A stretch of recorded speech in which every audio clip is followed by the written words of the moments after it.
کہ احمد تھوڑی دیر آپ سے ذکر کے عنوان پر گفتگو کر رہا ہے۔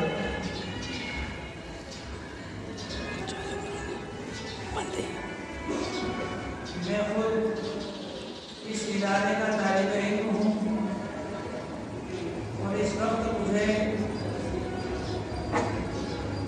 ایک محترم بشان اجتماع اور اس میں بھی محترم بشان امر سے متعلق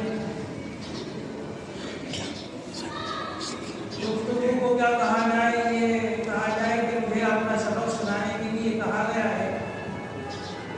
چند منٹ آپ حضرات کو یہ ذکر کے عنوان پر بہت ہی متبرک اور محترم ارشاد اجلاس کے موقع پر اپنا سبق سنا رہا ہوں۔ آپ حضرات کا اجتماع یعنی آپ کا یہاں جمع ہونا اسلام کے عنوان پر ہوا ہے۔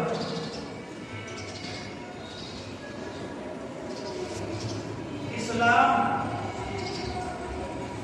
یہ ایک مخصوص لفظ ہے جو جسمانی اعتبار سے بھی استعمال کیا جاتا ہے اور روحانی اعتبار سے بھی استعمال کیا جاتا ہے۔ انبیاء نے بھی اس لفظ کو استعمال کیا ہے۔ قرآن مجید میں ہے ان اريد الا الاصلاح ما استطعت وما توفيقي الا بالله عليه توكلت واليه انيب۔ یہی لفظ انبیاء کے وارثین کے لیے بھی استعمال ہوتا رہا ہے اور ہمارے تمام بزرگ اسی جملے کو استعمال کرتے رہے ہیں کہ ہماری خواہش یہ ہے کہ جتنی ہم طاقت رکھتے ہیں اس طاقت کے وقت اصلاح کی ہر ممکن کوشش کر جائیں۔ ان اريد الا الاصلاح ما استطعت، جتنی میں طاقت رکھتا ہوں اتنی اصلاح کی کوشش کر رہا ہوں۔ وما توفیقی الا باللہ، اور جو کچھ بھی توفیق مجھے مل رہی ہے یہ اللہ کی طرف سے مل رہی ہے۔ علیہ توکلت، اسی پہ میں بھروسہ کر چکا ہوں۔ وإلیہ انیب، اور اسی کی طرف لوٹ کر مجھے جانا ہے۔ تو یہ مقدور بھر کوشش کی گئی ہے اصلاح کی۔ جسم میں جب کوئی پھوڑا، کوئی پھنسی ہو جاتی ہے، کوئی زخم ہو جاتا ہے تو ڈاکٹر اس کی اصلاح کی ہر ممکن کوشش کرتے ہیں اور اس فاسد مادے کو دواؤں کے ذریعے سے، سیرپ کے ذریعے سے، انجیکشن کے ذریعے سے اور آگے بڑھا جائے تو آپریشن کے ذریعے سے اس فاسد مادے کو اس جسم سے نکالنے کی ہر ممکن کوشش کرتے ہیں۔ اصلاح کے معنی آتے ہیں سدھارنا، فاسد مادے کو نکالنا۔ جسم سے جس طریقے سے فاسد مادے کو نکالنے کو اصلاح کہا جاتا ہے، ایسے ہی روح کے اندر جو فاسد اور خراب مادے پیدا ہو جاتے ہیں اور بڑھنے لگ جاتے ہیں تو خاص طریقے سے اسے نکالنے کو اصلاح کہا جاتا ہے۔ آپ اور ہم مسجد شیخ زکریا میں خانقاہ قدسیہ کے اصلاحی پروگرام کے اندر اپنے روح کے فاسد مادے کو نکلوانے کے لیے جمع ہوئے ہیں۔ راستہ جو طے کیا جائے گا اور طے کرایا جائے گا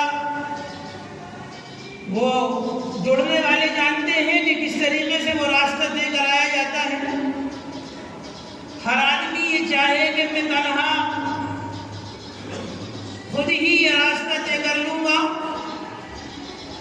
تو حضرت مولانا شاہ احمد صاحب پرتاپ گڑھی کہا کرتے تھے، تنہا نہ چل سکو گے محبت کی راہ میں، تنہا نہ چل سکو گے محبت کی راہ میں چل رہا ہوں آپ میرے ساتھ آئیے۔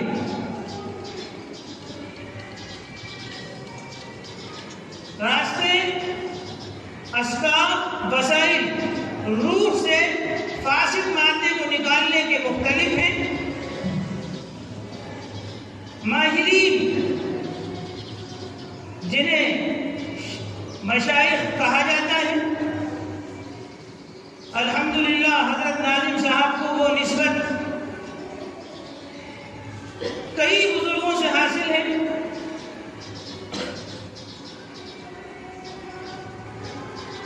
انہی طریقوں میں سے ایک طریقہ ہے اللہ کے ذکر کا۔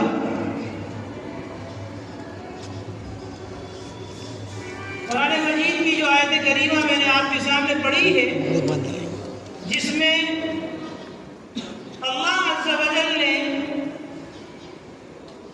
اسلام کا طریقہ ارشاد فرمایا،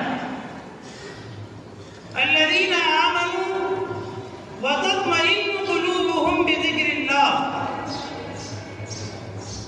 ایمان والوں کے دل اللہ کے ذکر سے قرار پکڑتے ہیں، اللہ کے ذکر سے اطمینان حاصل کرتے ہیں۔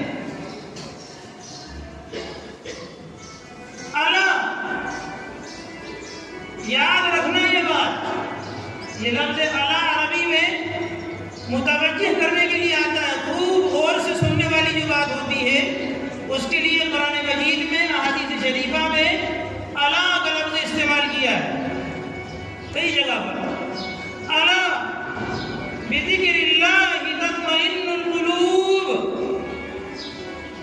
اگر روح کا فاسد مادہ نکالنا چاہتے ہو، روح کو قرار دینا چاہتے ہو، روح کے اندر طمانینت چاہتے ہو، روح کو سکون حاصل کرانا چاہتے ہو، تو یاد رکھنا کہ یہ فاسد مادہ تمہاری روح کا اللہ کے ذکر سے نکلے گا اور تمہارے دلوں کو اطمینان نصیب ہوگا۔ الا بذکر اللہ تطمئن القلوب، یاد رکھنا کہ اللہ ہی کے ذکر سے، یہاں کمال کی بات اور ہے کہ اللہ تعالیٰ نے جو روح کے اطمینان کے لیے، روح کے قرار کے لیے، روح کے سکون کے لیے جو دعائیں بیان فرمائی ہیں قرآن مجید میں اور حضور اکرم صلی اللہ علیہ وسلم نے احادیث شریفہ میں، ان سب کی طرف نظر رکھیے اور یہاں قرآن مجید کی اس آیت پر غور کریں۔ اللہ عز و جل یوں کہتا ہے، الا بذکر اللہ تطمئن القلوب، یاد رکھنا اللہ ہی کے ذکر سے قلوب اطمینان حاصل کر سکتے ہیں۔ ظاہر ہے کہ ہمارے جسم پر کوئی گھوڑا ہو جائے، کوئی گھمسی ہو جائے، ہوتی یہاں ہے لیکن سارا جسم بے چین رہتا ہے، اسے قرار نہیں رہتا۔ پاؤں کے ناخن میں ذرا سی لگ جائے اسے چین نہیں رہتا، وہ بے قرار، پورا جسم بے قرار رہتا ہے، بات کرنے کو جی نہیں چاہتا، کسی جگہ بیٹھنے کو جی نہیں چاہتا، بس وہ یہ چاہتا ہے کہ میرا یہ زخم کسی طریقے سے ٹھیک ہو جائے، یہ کسر اور یہ جو درد میں محسوس کر رہا ہوں اس کی بے چینی سے مجھے نجات مل جائے۔ اسی طرح کاش وہ احساس جو اس خانقاہ کا مقصد ہے کہ روح کے اندر جو فاسد مادہ انسان میں پیدا ہو جاتا ہے، اس فاسد مادے کا جو درد جو روح بے قراری کے اعتبار سے محسوس کر رہی ہوتی ہے وہ ہمیں محسوس ہو جائے، تو پھر جسم کے علاج سے زیادہ ہم ضرورت محسوس کریں گے کہ ہم اپنی روح کا علاج کریں۔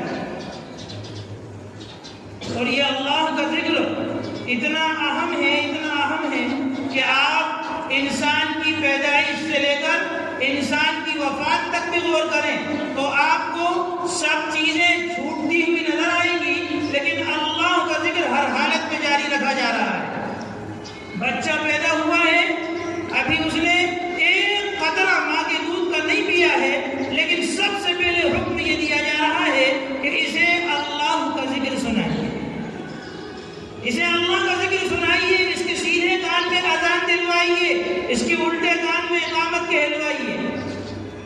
بلکہ ہمارے استاد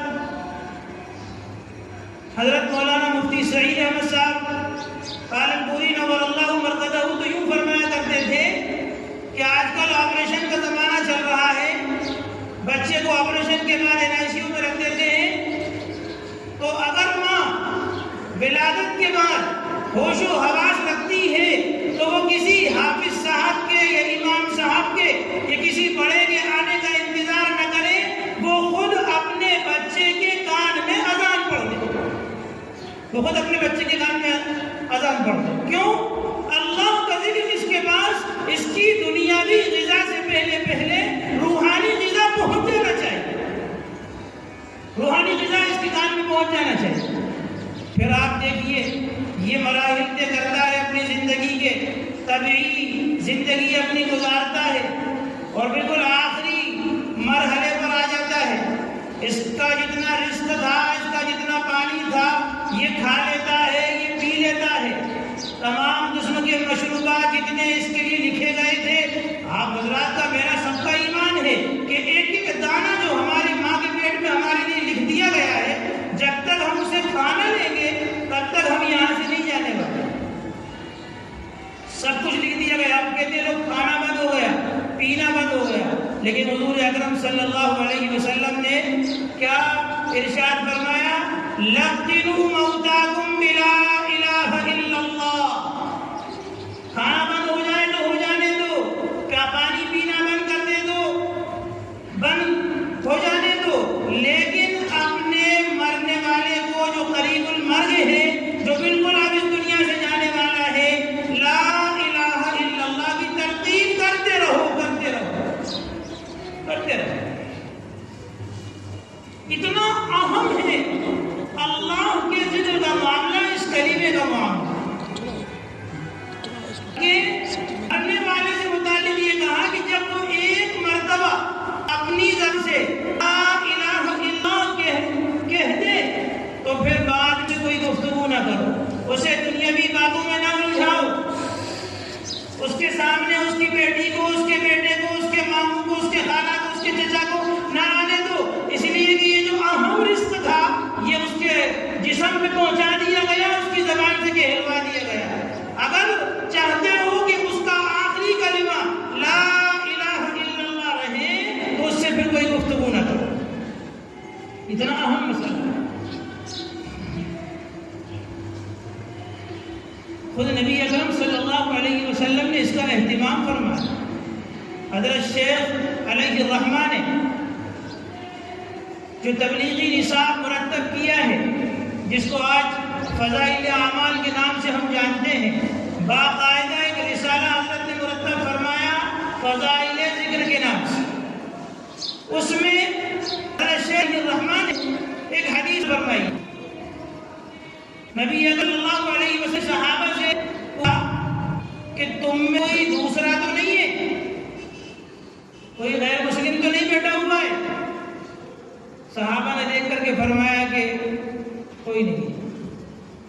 پھر نبی اکرم صلی اللہ علیہ وسلم نے ارشاد فرمایا دروازہ بند کر دو، دروازہ بند کرایا۔ پھر صحابہ سے کہا قولوا لا الہ الا اللہ، لا الہ الا اللہ کہیے۔ وعدہ کیا پھر آپ نے ارشاد فرمایا کہ جب صحابہ نے کہہ لیا تو کہا تمہارے سیئات کو مٹا دیا گیا، تمہارے گناہوں کو مٹا دیا گیا، تمہاری مغفرت کر دی گئی۔ یہ اہتمام خود نبی اکرم صلی اللہ علیہ وسلم نے فرمایا صحابہ کے مجمع کو۔ لوگ کہتے ہیں صاحب یہ کیا طریقہ ہے اجتماعی ذکر کا، یہ قرآن پاک سے ثابت نہیں ہے، یہ حدیث سے ثابت نہیں ہے، یہ نیا طریقہ ہے۔ کیونکہ آپ اصلاحی مجلس میں آئے ہیں اور خانقاہ کے عنوان پر آئے ہیں، تو یاد رکھیے کہ یہ وہ تمام چیزیں ہیں کہ اس پر اعتراض کرنے سے ہمارے جتنے علماء دیوبند ہیں ان سب پر اعتراض لازم آئے۔ ایک عالم جس کا تعلق علماء دیوبند سے ہو، یہ بتا دے کوئی کہ وہ اس خانقاہی نظام سے، اس خانقاہی تعلق سے اور خود اپنی اصلاح سے دور رہا۔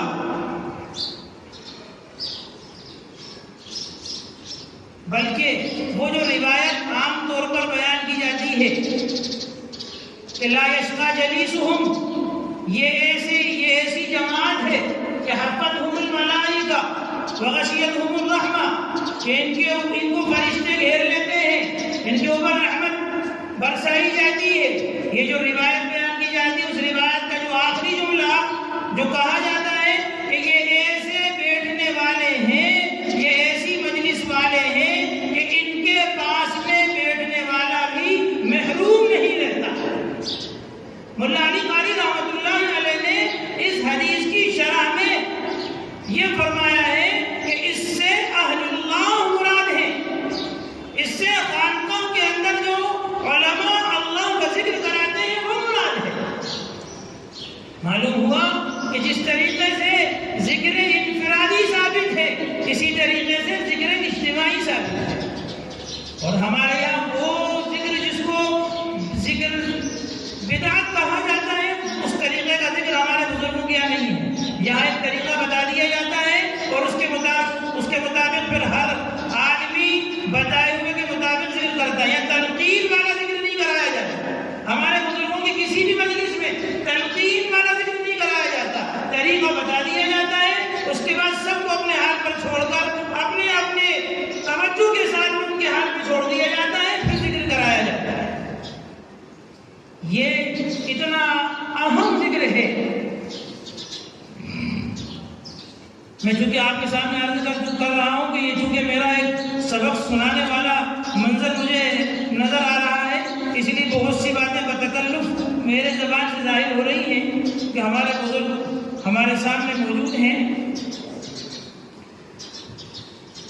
بہرحال خانقاہ کا مقصد صرف ثواب حاصل کرنے کے لیے جمع ہو جانا نہیں ہوتا، اپنی اصلاح کے مقصد سے جمع ہونا ہوتا ہے۔ ہم جتنی صدق نیت کے ساتھ، سچی نیت کے ساتھ اور اخلاص کے ساتھ اپنے نفس کی طرف توجہ کرتے ہوئے اور اس سے فاسد مادے کو نکالنے کے لیے جمع ہوں گے، اللہ تعالی ہمارے اس کوشش کے اندر ہمارا ساتھ دے گا، ہمارے لیے ایسے اسباب و وسائل مہیا کر دیے جائیں گے کہ اس فاسد مادے کو اپنی روح سے نکالنے میں ہمارے لیے بڑی سہولتیں ہو جائیں گی۔ اور جب ہم اس فاسد مادے کو نکال لیں گے تو اللہ تعالیٰ کا وہ جو فرمان ہے جس میں اللہ تعالیٰ نے بہت بڑی کامیابی کو کا وعدہ فرمایا ہے، قَدْ أَفْلَحَ مَن تَزَكَّىٰ وَذَكَرَ اسْمَ رَبِّهِ فَصَلَّىٰ، یقیناً کامیاب ہو گیا وہ شخص جس نے اپنے آپ کو ستھرا کر لیا، اپنے نفس کے فاسد مادوں کو نکال لیا۔ ایسے پتہ نہیں چلتا، ہر آدمی سوچے گا میرا دل تو صاف ستھرا ہے، میرا دل تو صاف ستھرا ہے، میں ستھرا ہوں، مصفہ اور مجلہ ہوں، لیکن جب ہم بڑوں سے رابطہ کرتے ہیں اور بڑوں کے ساتھ جڑے رہتے ہیں تو پھر گندگی کا احساس ہوتا ہے، پھر فساد کا احساس ہوتا ہے، پھر اس احساس ہی کا بیدار ہونا ہمارے لیے آخرت میں اور دنیا میں بھی کامیابی کا ذریعہ بنتا ہے۔